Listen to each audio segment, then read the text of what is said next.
Olá turma, tudo certo com vocês? Então hoje eu vou estar gravando mais esta aula, né? A aula de história. Continuar então o assunto da Revolução Francesa. E vocês perceberam então que nesta aula nós tivemos algumas novidades, né? Primeiro então o material escrito que eu mandei para vocês, um material um pouco mais resumido, né? Até as atividades, né, não vão ser escritas desta vez. Vocês vão responder elas através de um formulário que eu estou encaminhando para vocês através do link ali que eu mandei no grupo, beleza? Outra novidade é que esse vídeo talvez ele vai ser um pouco maior, tá? Um pouco mais longo, porque eu estou então adaptando, né, a nossa carga horária com o vídeo. Então, se eu perceber que vocês não estão assistindo o vídeo, eu vou então estar voltando, né, voltando atrás e colocando mais material escrito para vocês, porque eu preciso, né, seguir uma carga horária. Outra mudança, outra novidade, né, deste vídeo é que durante a aula vai ter duas palavras secretas, duas palavras surpresas, né, que vocês vão estar então anotando e depois passando lá para o questionário que eu mandei para vocês. Então prestem atenção, tá? Assistem todo o vídeo.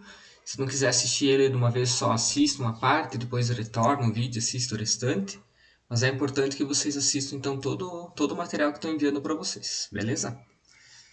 Pessoal, então a gente vai continuar, né, estudando então a Revolução Francesa, que foi o conteúdo da nossa última aula, né? E hoje então a gente vai continuar esse assunto. Esse assunto então a gente não vai terminar ele hoje, tá? Vai ter mais umas duas aulas com esse assunto, porque ele é um assunto bem longo, né? E a gente vai entender hoje a importância, né, da Revolução Francesa na história. Pessoal, antes da gente iniciar então a nossa aula de hoje, vamos fazer a revisão do conteúdo passado. Então nós estudamos na semana passada, na aula passada, né, já fazem algumas semanas, que lá na França, então, a sociedade era dividida por estados, então tinha uma sociedade estamental.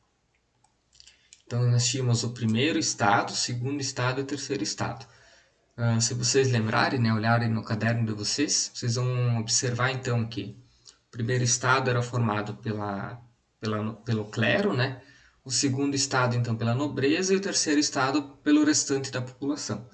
Lembrando que o terceiro estado ele somava, então, 97% da população. Então, a grande maioria estava representada através do terceiro estado. Porém, né, o terceiro estado ele não tinha nenhum privilégio. Era o primeiro e o segundo estado que tinham privilégios. E o terceiro estado, então, deveria então pagar impostos e sustentar os dois outros estados. Isso então gerava desigualdades sociais, que a gente já viu, né, na última aula. O terceiro estado então sofria muito com isso. E todo esse movimento então fez com que surgisse então a Assembleia dos Estados Gerais, que foi uma reunião, né, dos três estados. Eu expliquei isso na última aula.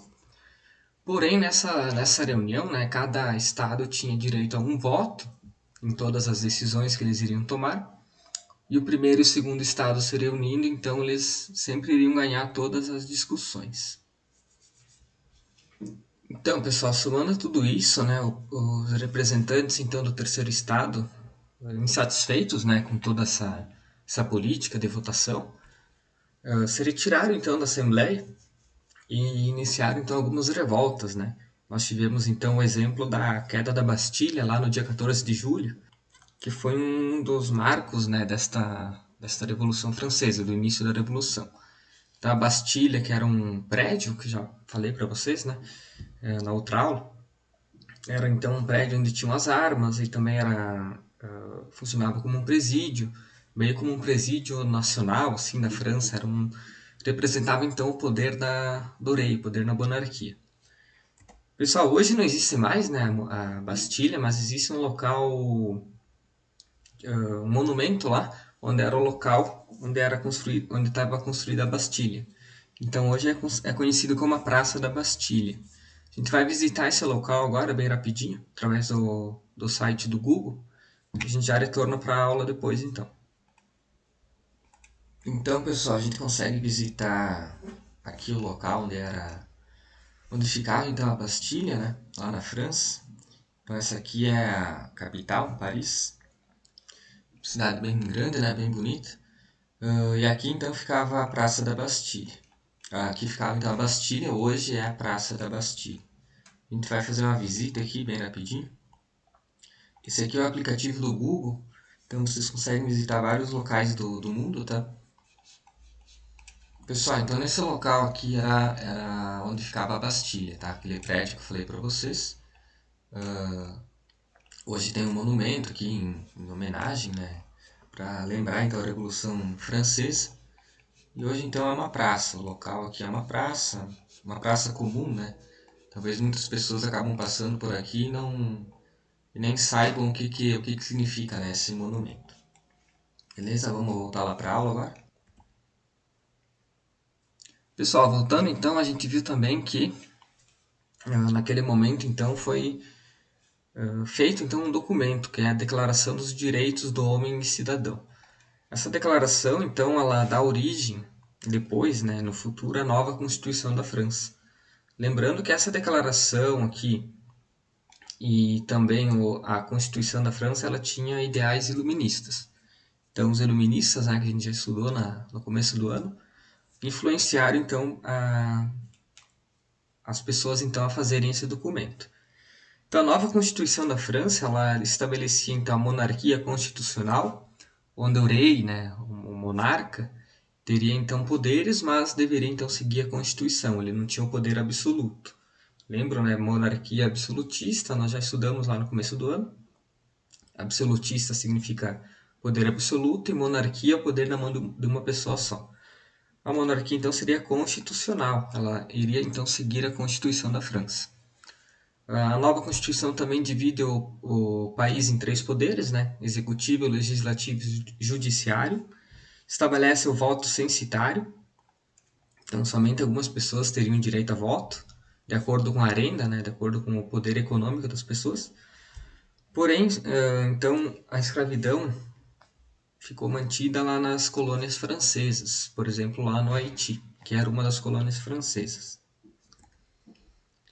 Nós também vimos então que depois dessas revoltas, então o rei Luís XVI e a rainha Maria Antonieta tentaram fugir, né? Tentaram fugir então da França. E esse momento então começa a República Francesa. Nessa fuga, então, nessa tentativa, né, de fuga do rei e da rainha, eles acabaram sendo presos e julgados. E se vocês lembrarem, né, da última aula, que eu falei que cabeças vão rolar. E hoje nós vamos entender então o porquê dessa expressão. Pessoal, então a primeira palavra secreta que vocês vão anotar agora no caderno de vocês, para depois passar limpo lá no questionário que eu mandei através do link, é cabeça. Então anotem essa palavra no rascunho e depois lá no questionário vocês vão estar respondendo com esta palavra. Daqui a pouco vai ter a segunda, tá? Então preste atenção no vídeo que logo mais vai ter a segunda palavra que vocês vão ter que responder lá no questionário. Turma, então assim, antes da gente continuar, né, o conteúdo, nós temos que entender a importância, né, da Revolução Francesa.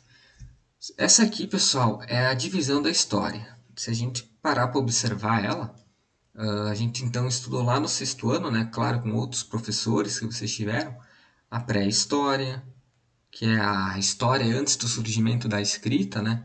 Então, quando surge a escrita, os seres humanos começam a usar a escrita, começa outro período da história, que é a antiguidade, a história antiga. Então, nós tivemos o Egito Antigo, a Grécia Antiga, a China Antiga, a Roma Antiga. E quando, então, uma parte do Império Romano ele deixa de existir, né? A gente passa para um outro momento da nossa história, que é a Idade Média. A Idade Média, então, que vocês estudaram lá no ano passado, né, no sétimo ano. Então, a Guerra dos 100 Anos, a Peste Negra, o feudalismo, tudo isso ocorreu na Idade Média. Depois nós passamos então para a Idade Moderna, né, que é a parte do Renascimento, das grandes navegações, todo esse conteúdo que vocês também estudaram no passado. O Iluminismo, né, que a gente estudou no começo desse ano. E a Revolução Francesa, então, ela divide mais um período da história da humanidade, tá? A Revolução Francesa, então, dá início à Idade Contemporânea, que é o momento que a gente está vivendo agora. Então, desde a Revolução Francesa até o dia de hoje, né, que vocês estão assistindo o vídeo, nós, então, estamos na Idade Contemporânea. Pessoal, então, Após então as revoltas, né, e a proclamação da República da França, a República Francesa, a forma de governo então ficou estabelecida como Convenção Nacional. Esse aqui era o nome desse momento da história da França. Nesse momento, então, era uma grande bagunça, né? Muitos grupos políticos tentavam disputar o poder, um querendo então ter mais poder que o outro para se estabelecer aí no governo. E nesse momento, então, nós tivemos a origem das expressões esquerda, direita e centro, que a gente ouve até hoje, né? Muitas vezes motivos de discussões e tudo mais.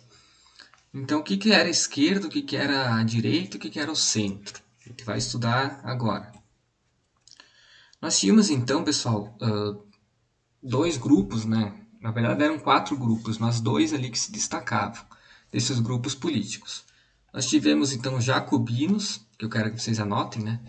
A gente vai estudar logo mais o poder, né, desse grupo político, que era então representado pela classe média, eram influenciados pelo iluminista Russell, que a gente já estudou lá no começo do ano. Tanto é que, né, os ideais desse grupo era que o poder então pertenceria ao povo, que era um dos ideais iluministas. Defendiam também uma sociedade igualitária, e eles eram então chamados de esquerda, porque lá no momento das reuniões, lá no momento da Assembleia Constituinte, eles sentavam então à esquerda, no lado esquerdo da sala, no lado esquerdo da mesa central. No outro lado, então, na direita, sentavam os monarquistas constitucionais. Eles, então, que defendiam a monarquia e não a república, né? E tinham, então, políticas mais moderadas. Então, essa, então, é a origem, né, das expressões direita e esquerda. Até hoje, né, as políticas que lembram os jacobinos são consideradas políticas de esquerda. Políticas que lembram os monarquistas são consideradas políticas de direita. Então, essa é a origem dessas expressões que são presentes até os dias de hoje. Além desses dois grupos, pessoal, nós tínhamos então mais dois, tá? Que eram os girondinos. Então, ó, palavras diferentes, né? Jacobinos, girondinos. Então, prestem atenção, né? E anotem, façam anotações para vocês entenderem as diferenças entre eles. Eles, então, eram republicanos, lutavam, então, pela república e não pela monarquia, mas eles eram mais moderados, então eles não tinham aqueles ideais vou voltar aqui, ó, de sociedade igualitária, de poder ao povo, eles tinham, então, ideias mais moderadas. E eles, então, representavam os comerciantes e os nobres, lá das partes centrais dos centros urbanos da França. E nós tínhamos então um outro grupo que era conhecido como planície ou pântano. E esse então era o centrão, né? Eles se sentavam então ao centro, na Assembleia Constituinte, na parte central da sala, e as suas políticas então eram consideradas movediças. Quem sabe o que era areia movediça, até tem na imagem aqui, a pessoa então vai se afundando. Então as suas políticas eram consideradas, queriam então afundar a sociedade, afundar os cidadãos. Por isso então que eram chamados de pântano, porque no pântano você acaba se atolando, né, se afundando. E por essas políticas serem consideradas movediças, o grupo então se chamava planície ou pântano. Pessoal, então nesse momento da história então da França surge a guilhotina, que é essa arma que está aqui. Essa arma então, pessoal, ela foi usada para matar várias pessoas. Como que funcionava essa arma? Então a cabeça da pessoa era colocada aqui neste local aqui, e a lâmina então descia e cortava a cabeça das pessoas. O rei Luís XVI, lembram que ele tentou então fugir, né? Tanto ele como a rainha. Porém, eles foram capturados e acusados então de traição. E os dois então foram mortos na guilhotina. Primeiro o rei Luís XVI e depois, alguns meses depois, a rainha. Nesse momento então, quem estava no poder eram os jacobinos. Então, esse momento marca, né, todo o poder dos jacobinos lá na França. Aqui temos as duas imagens que representam, tá? A primeira aqui é a morte do rei. Ó, aqui é a cabeça dele, né? Então essa figura representa o momento da morte do rei pela guilhotina. E aqui então a morte da rainha Maria Antonieta. São figuras, né, imagens que representam esse momento da história. Então, pessoal, essa arma ela surgiu, ela foi aperfeiçoada por esse médico, Joseph Guillotin, por isso o nome, né, guilhotina, em homenagem a ele, no ano de 1789. Então ele acreditava que a morte pela guilhotina era uma morte mais rápida. Então as pessoas acabavam não sofrendo, né, no momento da morte. Porque antes algumas mortes eram então por enforcamento, esquartejamento, que é cortar, enfim, o corpo em pedaços, né?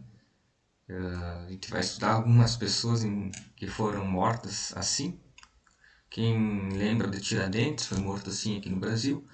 Tinha mortes com outras formas de degola, mas todas elas então eram demoradas e sofridas. Com a guilhotina, todo mundo iria morrer da mesma forma e de uma forma então mais rápida. E esse momento então, pessoal, das mortes, né, pela guilhotina, é conhecido então como terror jacobino. Esse período então durou um pouco mais de um ano, e nesse período mais de 300 mil pessoas foram presas e 17 mil pessoas, então muita gente, né, foram guilhotinadas, as cabeças então cortadas. E os jacobinos então faziam isso para tentar manter o poder. Porém, né, não foi só coisas ruins, né, coisas trágicas que marcaram esse período do poder jacobino. Nesse momento, então, houve uma liberdade e uma igualdade entre os franceses que nunca foi vista antes. Quem lembra dos lemas, né, liberdade, igualdade e fraternidade, dois deles estavam sendo realizados neste momento. Os jacobinos também aboliram a escravidão nas colônias, principalmente lá no Haiti, que a gente vai estudar daqui uns dias, e distribuíram então algumas terras aos camponeses que não tinham territórios para plantar e para conseguir fazer a sua vida. Então algumas terras dos nobres, né, foram distribuídas aos camponeses. E a palavra secreta número 2, que precisam colocar lá responder lá no questionário, é liberdade. Então anotem ali e depois passem a limpo lá no questionário. Pessoal, então era isso, tá, por hoje. Espero que, né, vocês aproveitem todo o material que eu mandei para vocês. Se ficou dúvidas, vocês podem estar me chamando, ou se quiserem sugestões de vídeos e de sites para fazer visitas, vocês podem estar me procurando que eu possa informar para vocês, tá bom?